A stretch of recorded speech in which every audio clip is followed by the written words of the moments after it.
10 things I've learned from 10 years of traveling by myself.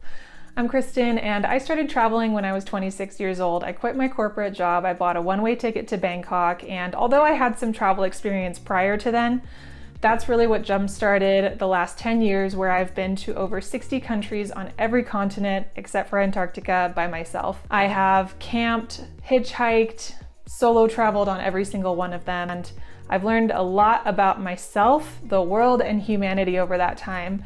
So these are the 10 biggest lessons that I've learned from that experience. The first thing I learned, and I learned this very quickly, is that you don't need a lot to be happy. And I'm not trying to romanticize anyone who lives in poverty. I know that people tend to do that. They travel and they say, oh, they have so little and yet they're so happy. That's not what I'm saying at all. What I'm saying is that when your whole life is reduced to just the backpack that you have on your back, and I only traveled with a carry-on bag for the first year and a half that I was traveling, you start to realize that shit weighs us down. The more stuff that you have, the more stuff that you're, constantly dealing with every time you want to move, every time you want to make a life change.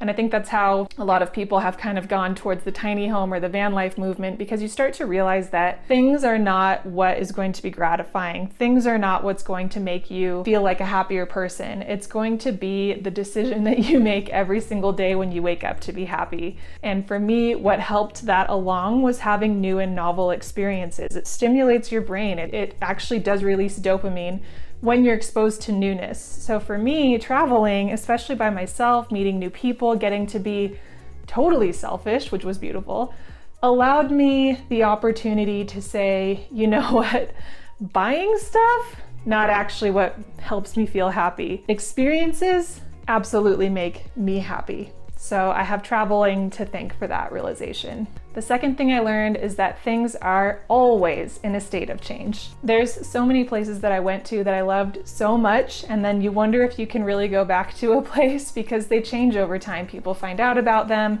It's not your secret place anymore. In fact, it never was. You change as a person too. Clinging to something that is already gone is never going to make us happy. It's about accepting that things are always changing, life is in constant flux, and you just never know what could be next. So being open-minded, open-hearted is one of the most important life lessons that solo traveling has taught me.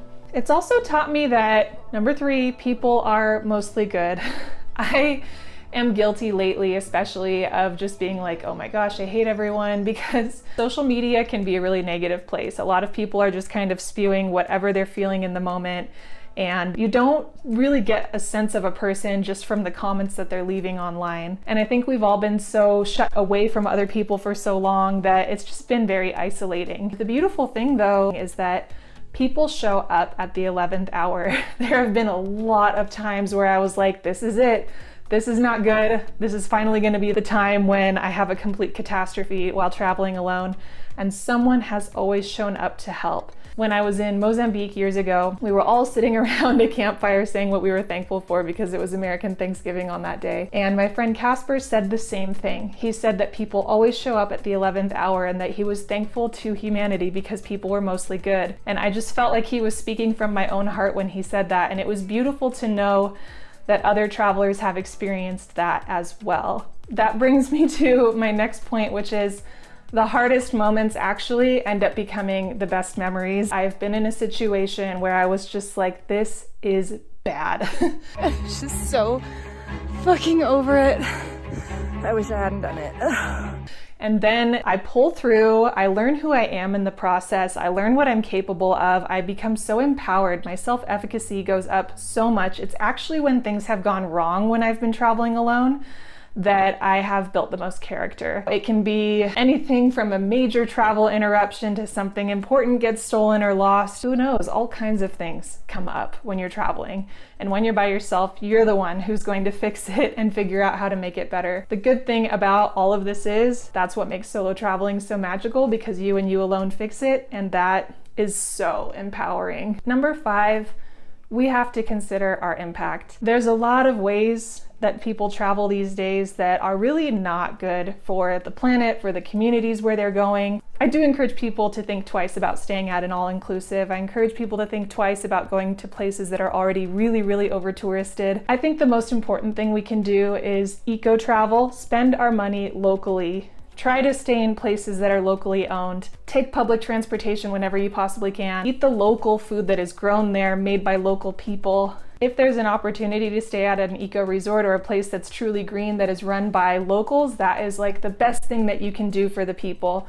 And there's so many opportunities like this the world over, so it just takes a little bit more research, but it's a good way that we can vote with our dollars. Number 6, it's never too late or too early to start solo traveling. I felt old at 26 quitting my job to go travel, and I was probably right in the middle in terms of age range at the hostels that I stayed at. And in my 30s, I don't feel like old or too young to be doing the traveling that I'm doing. It feels just right. In fact, the older I get, the less my age matters to me. If you are 40, 50, 60, it's not like your time is past. You can still go out there and have amazing experiences. If you're 18, it's not like you're too young. You're going to be amazed when you go out there how many people you meet from around the world who are your age traveling alone, and how much more normal it is in a lot of other cultures to do that. Number 7, social media is not real life, and it's not a great way to inform your travel choices. People post very edited, very perfect pictures on social media of a place. I'm guilty of it too. A beautiful big flowy dress on a vista is just not real life. Like it might look really dreamy and beautiful, and it is art, and I think it's cool. But at the same time, the more common scenario that I experienced over my years traveling was being sweaty, Beautiful. being dirty,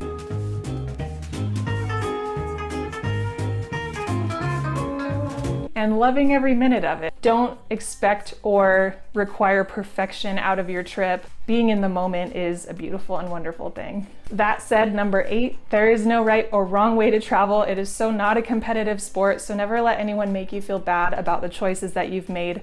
As long as you're being conscientious about the locals, your impact, trying to make choices that will leave a place better than when you got there, there's no better way to do it. So don't worry if someone else is trying to be competitive with you about how many places they've been or anything silly like that, because when it comes down to it, all that matters is that you're happy with your choices. Number 9, and this is such a big one, you never know what little change could completely alter your life. The craziest one for me for sure is when I was in Namibia 3 years ago. I was leading a group trip. I run BMTM Adventures, women's adventure trips, through my blog. I had a group of 16 women with me. We were sitting around a campfire, and there happened to be this guy there. We only talked for like 20 minutes, but we hit it off, and now we live together in Reno, and I am 9 months pregnant. And he's my life partner. So you just really, like, I never thought I was gonna meet someone in the middle of nowhere, Namibia. The littlest, tiniest butterfly ripples can impact your entire life, and travel has a really crazy way of coming in and changing everything. Finally, number 10, things will not go according to plan, and that will be okay. One of my most recent memories of this was trying to get out of Malpiti to go to Bora Bora in French Polynesia. There's a little bit of drama today. We spent all day at the airport. They couldn't land because it was raining. So then we bargained with a local fisherman and we took a boat to Bora Bora. And you know what? It was such a good adventure, and it's not something I would have ever done otherwise. And so I'm thankful for the rain, I guess.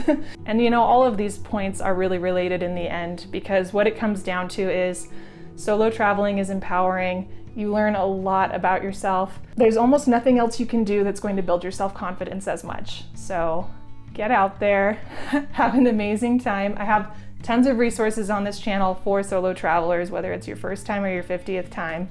So watch one of these videos next, and I'll see you soon.